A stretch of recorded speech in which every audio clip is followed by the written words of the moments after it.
Well, a warm welcome to today's talk. It's Thursday, the 1st of July. Now, let's get the embarrassing error over from yesterday and cleared up. My apologies. I had a brief but definite moment of delirium. The liver, of course, is on the right-hand side.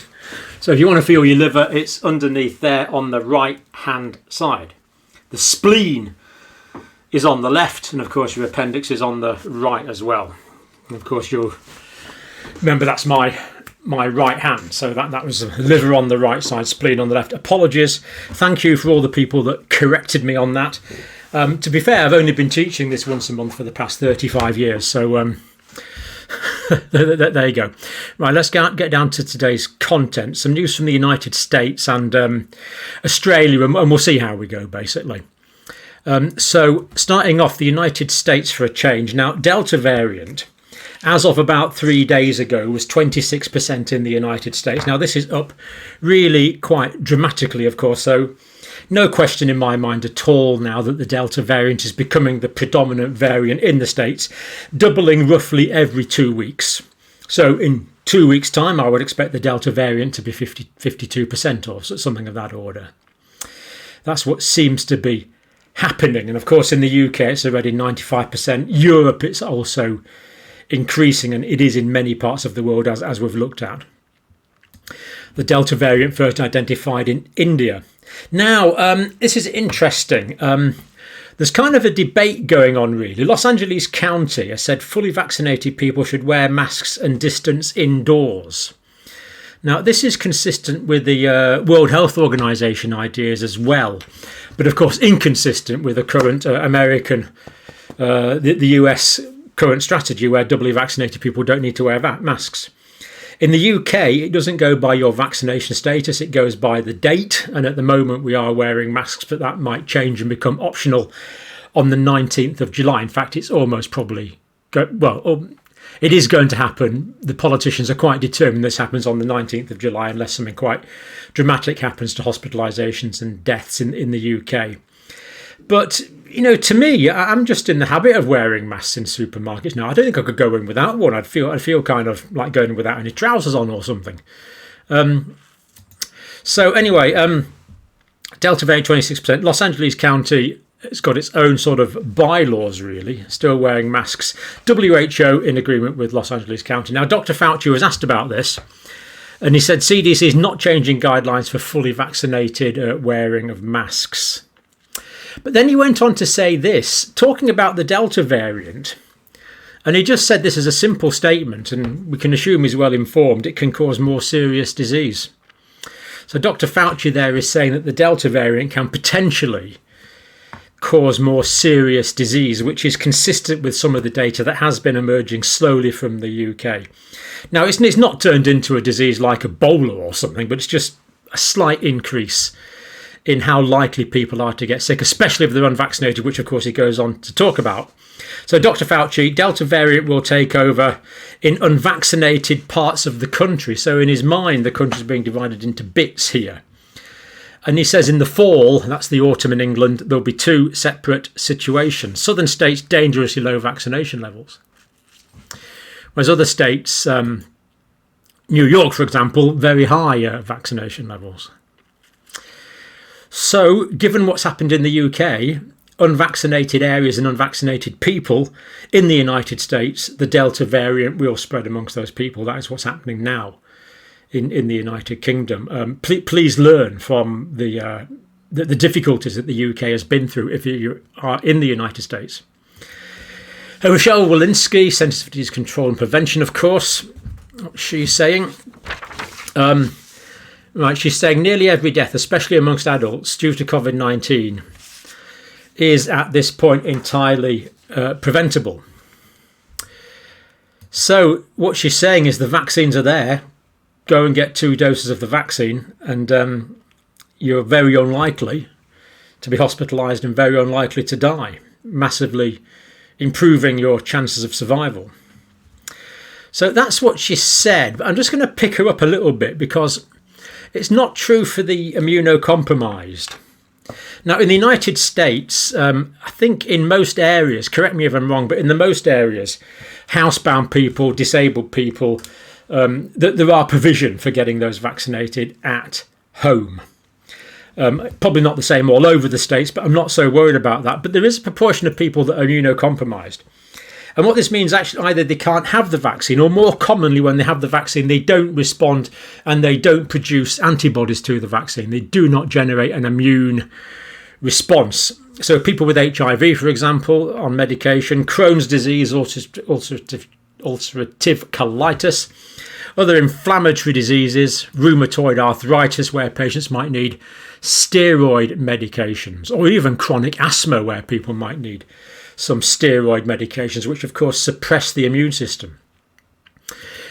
People with cancer, people with chemotherapy, people that have had transplants, so heart transplants, liver transplants, kidney transplants, whatever tissue has been grafted, then those people need to take immunosuppressing drugs for the rest of their lives, and that could be the factor that prevents them producing immunity.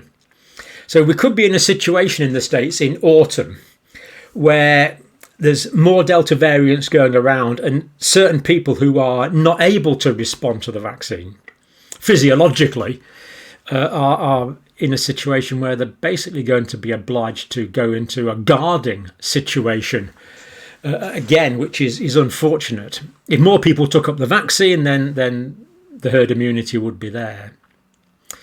So that's an issue, especially in states with low vaccination rates. Now, we've had a few reports from Australia. Australia is so frustrating. Australia's done so brilliantly well in terms of keeping the disease out and stopping people spreading around the country and lockdowns and contact tracing. So how can it do so well in those terms and so badly in vaccination? How can it be so reactive for vaccination yet so proactive in other areas? Frustrating to watch for an outsider. Anyway, that's the situation. So here we have Australia. Now, so we've got a very clear first and second wave there really in Australia. This was the increasing cases in Victoria after that complete debacle at the quarantine hotel. This is the cumulative number of cases here, of course. And this is where we're at now. So we've had these sort of little blips, and now we've got this other little blip here. But the difference is that this blip is caused by Delta. That's the Delta blip, and that makes it more dangerous than these previous ones because it is so much more, perhaps twice as transmissible, maybe even more than twice as transmissible as these previous variants. So that is what is making this a concern, and which is still why Australia could kind of go either way. Now, if there are a lot of cases, then they'll probably be compartmentalised, because if you're driving, for example, from the Northern Territories into Western Australia, you'll be stopped by the police at the border and turned back. Basically, it's sealed. And people flying in, of course, have to have the very strict quarantines, even flying domestically within Australia. So Australia could well compartmentalise any outbreak within a particular state. That is quite conceivable in Australia. But here's the latest data that I've just picked up. New South Wales. Now, this is the total number of cases in this outbreak, 235 cases so far in this outbreak. 24 of those are new over the past 24 hours. So cumulative of 235, 24 new cases in the past 24 hours. But all these are community transmission cases. Now, there are a few other cases that are picked up from people coming into the country, for example, or people travelling from other states in quarantine hotels. We haven't counted those. There's not too many of those, fortunately. But they are new community transmission cases, meaning that the contact tracers have to work to find out every one of their contacts to try and stop this. So 235 so far in this outbreak, 24 the past 24 hours. 14 hospitalisations at the moment, New South Wales. Northern Territories, 9 cases so far in this outbreak, 1 new case in the last 24 hours, 9 hospitalised at the moment. Queensland, 41 in this outbreak, 1 new case over the past 24 hours, very good, 42 currently hospitalised. Now, that doesn't really make a lot of sense, does it? Because there's more people hospitalised than there is in the outbreak, but That is from the official Australia site, which is there. So I suspect that'll be corrected in the morning. South Australia, 14 cases so far. No new cases in 24 hours. No one in hospital. Excellent. No cases in Capital Territories. Victoria, again, 31 total cases. No new cases in 24 hours. 2 in hospital. Western Australia, 8 cases so far in this outbreak. 1 case in the last 24 hours, which only occurred more recently. It was looking good, but then no cases in hospital at the moment. So obviously there, the biggest risks are New South Wales with the largest numbers of community transmission. They're the risks that could have got it from people that are still spreading this Delta variant around. We said when we were talking to Dr. Nigel Farrier from Perth a few days ago that we were optimistic about Western Australia, more concerned about New South Wales. So that's where we are in Australia. Now, the Tim Spector's been doing an update from the COVID Zoe symptom tracker app. And these are always well worth looking at. The material that he talks about, of course, are coming from large amounts of reporters, including me. And if you're watching this video, almost certainly including you. And let's look at it now. So the R value in the UK is 1.1 in the UK at the moment. Cases are increasing.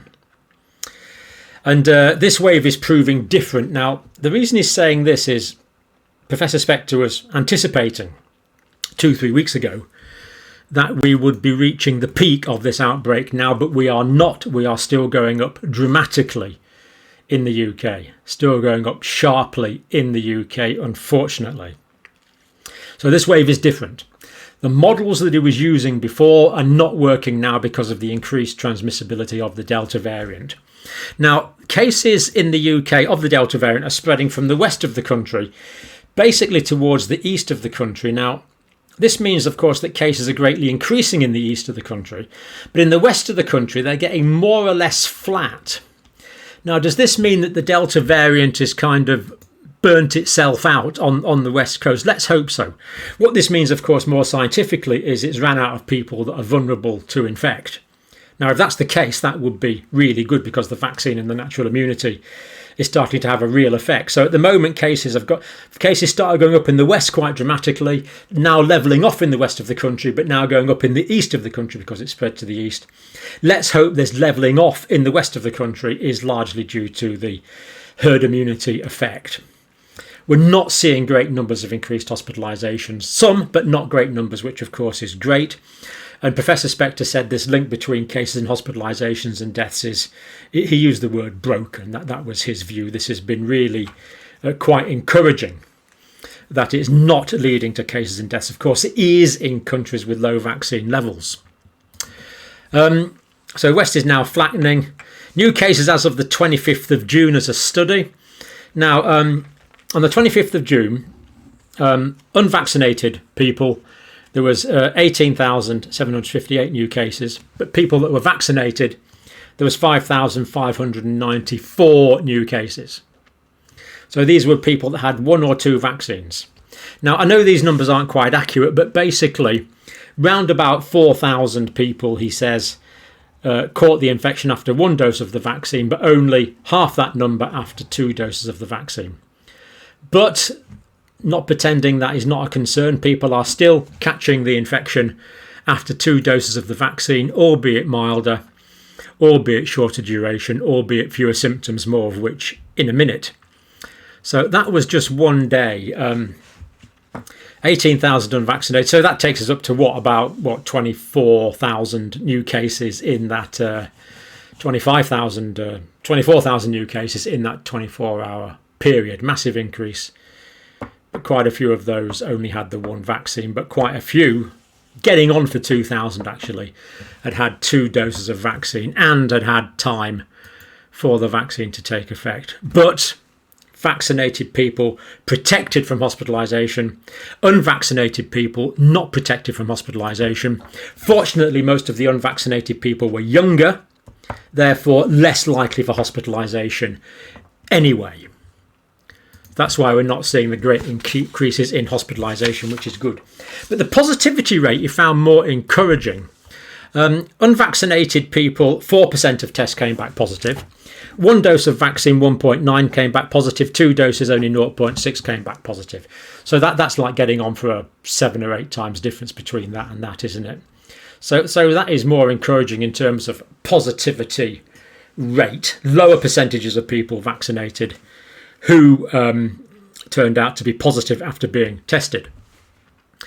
Now, Tim Spector expressed surprise, as indeed do I, that government websites in the States and in the UK and in Europe have not really come up to date. They're still talking about the classic triad of symptoms as being fever, persistent cough and anosmia, the loss of smell.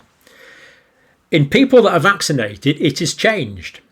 And the latest data from the COVID symptom tracker app now, whether you've had 1 or 2 doses of vaccine doesn't really make any difference. These are the symptoms, and we really need to spread this around. We really need to tell people about this, because if people who are vaccinated get these symptoms, they must realise that they could have COVID-19, realise that they need to get tested and isolate till they get a negative test, or isolate till they're feeling better. So these are they. People with 1 or 2 doses of vaccine, most common symptom if they get infected with SARS coronavirus 2 is a headache. Second most common symptom is a runny nose. Third most common symptom is sore throat.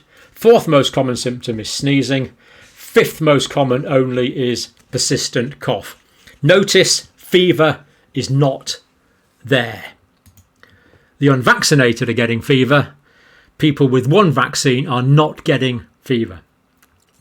So they are the symptoms now which should give us an index of suspicion. Headache, runny nose, sore throat, sneezing, persistent cough, in that order. Really, it's the government guidelines need to change to reflect this. It's pathetically slow. But you now know and tell people about it. Now, the other thing that was reported on today is persistent COVID, or long COVID. Now, long COVID being described as 12 weeks plus.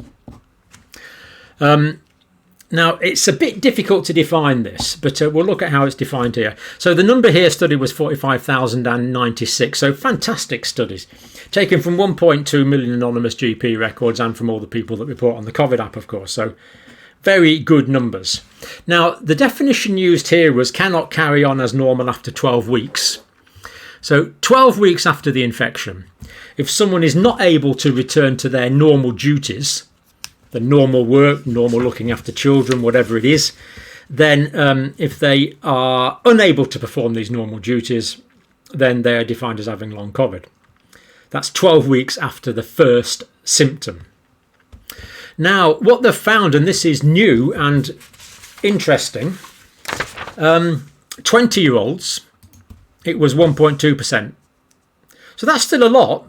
So 1.2% of 20-year-olds was still symptomatic after 12 weeks or couldn't return to normal duties. Middle-aged, it went up to 4.8%. Slightly older, of course, it was 5% or more. So getting on for 5% of people in middle age and older age can't return to normal duties after 12 weeks. And we know a proportion of those go on to suffer symptoms for longer. And a fair proportion are still suffering now after a year or almost 18 months, in fact. So more to come on this, but they've worked out the main factors here, which is useful. Comorbidities at the time when someone was infected. So if someone had other diseases at the time they were infected, the usual things, respiratory disease, heart disease, diabetes. So physical and mental health symptoms. So mental health, poor mental health, as well as poor physical health associated with a predisposition to longer COVID. Over 70s, greater risk. Much greater risk. Female, greater risk. People that are asthmatic, greater risk. And people that are of ethnic origins in the non-white people in the UK at least. So that's UK data. So pretty interesting there on long COVID. Much more to come on that. And we know that this is going to be a problem for probably years to come, I'm afraid. Now, let's do one more thing today. Football. Now, if you're in the United States, you probably won't realise, but we've got this big sort of European football tournament going on in Europe, causing lots of excitement. So England v Germany, for example, there was 40,000 fans in the stadium. That's a lot. I don't know if it was 3/4 capacity or something like that, but it was still a lot of people.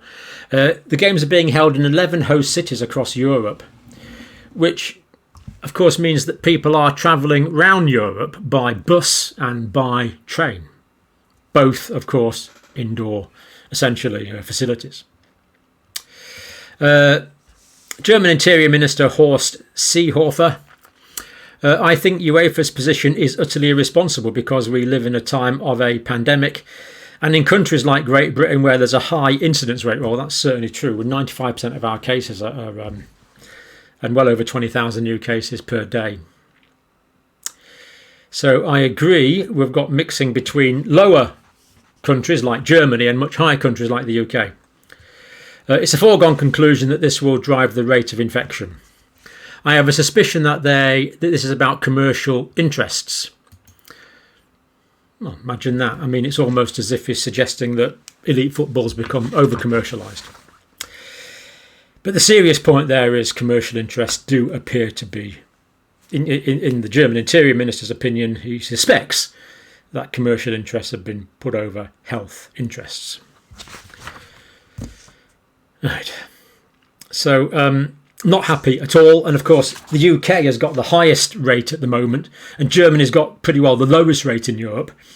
So Delta variant, okay, it's about 15, 16, 17% in Germany now, but the overall numbers of cases are low. But let's look if this is a problem or not. Now, we looked at a few days ago where the Scottish fans went down to London en masse for the Scotland versus England game. And there was great frivolity and drinking, as you would expect. Not so much the outside things, although that is a risk. But of course, they were sleeping in hotels. They were sleeping in bed and breakfast. They came down on buses, and on the train, they were using the same public toilets. All these sort of things are risks. But the Delta variant is so transmissible, it could be spreading outside actually as well. Previous variants haven't. The wild type variant, where we're worried about all these riots and things in the States, there wasn't any spread from that last year. Delta variant is different. Outdoors it's possible. Now, these are cases of COVID-19 in Scotland.